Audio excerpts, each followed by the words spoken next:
তো ওয়েলকাম বন্ধুরা তোমাদের চ্যানেল ডিএস ফ্যাশনে। তো দেখো এই মুহূর্তে সবথেকে বড় আপডেট হচ্ছে যে তোমাদের অর্থাৎ তোমরা যারা পুরনো শিক্ষানীতি সিবিসিএস এ পরীক্ষা দিয়েছিলে, সেকেন্ড সেমিস্টারের সাপ্লিমেন্টারি পরীক্ষা এবং ফোর্থ সেমিস্টারে যারা জেনারেল পরীক্ষা দিয়েছিলে তাদের কিন্তু রেজাল্ট পাবলিশড হয়ে গেছে। অর্থাৎ কোথায় গেলে বা কোন লিঙ্কে গিয়ে ক্লিক করলে সবার আগে তুমি তোমার রেজাল্টটা দেখতে পাবে। অর্থাৎ ওয়েস্ট বেঙ্গল স্টেট ইউনিভার্সিটি থেকে তোমাদের যে লিঙ্কটা প্রোভাইড করা হয়েছে সেই লিঙ্ক ডেসক্রিপশন বক্সে দেওয়া আছে, সেখানে গিয়ে ক্লিক করে তোমার রেজিস্ট্রেশন নাম্বার দিয়ে দিলে বা ওই লিঙ্কে গিয়ে ক্লিক করলে কিন্তু তোমার রেজাল্টটা অবশ্যই পেয়ে যাবে।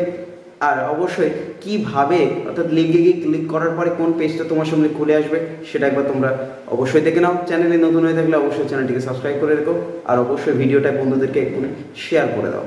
তো বন্ধুরা তোমরা দেখতে পাচ্ছ ওয়েস্ট বেঙ্গল স্টেট ইউনিভার্সিটি তোমাদের ইউজি সিবিসিএস সেমিস্টার 2 এবং সেমিস্টার 4 রেজাল্ট 2024। অর্থাৎ এটা কিন্তু এনইপি সিস্টেমের নয়, এটা পুরনো সিস্টেম শিক্ষানীতি সিবিসিএস। তো এখানে অর্থাৎ লিঙ্কে এসে ক্লিক করলে তোমাদের সামনে এরকম একটা ইন্টারফেস খুলে যাবে।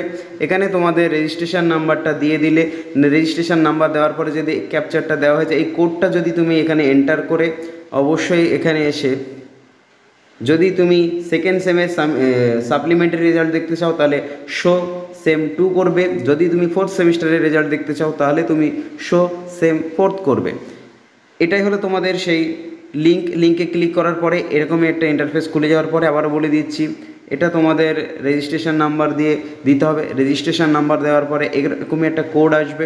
কোডটা আসার পরে এই জায়গায় তোমার কোডটা দেখাবে, এই কোডটা করে এরপরে তুমি আবারও বলে দিচ্ছি সেমিস্টার যদি সাপ্লিমেন্টারি রেজাল্ট সেমিস্টার 2 দেখতে চাও তাহলে এখানে ক্লিক করলে তোমার সামনে সাপ্লিমেন্টারি সেমিস্টার 2 এর রেজাল্ট বেরিয়ে যাবে। এবং যদি তুমি ফোর্থ সেমিস্টারের স্টুডেন্ট হয়ে থাকো অবশ্যই ফোর্থ সেমিস্টারের রেজাল্টও পেয়ে যাবে। তো দেখা হচ্ছে পরের ভিডিওতে, আর অবশ্যই কমেন্ট করে জানিও কারা কারা পাস করে গেছো।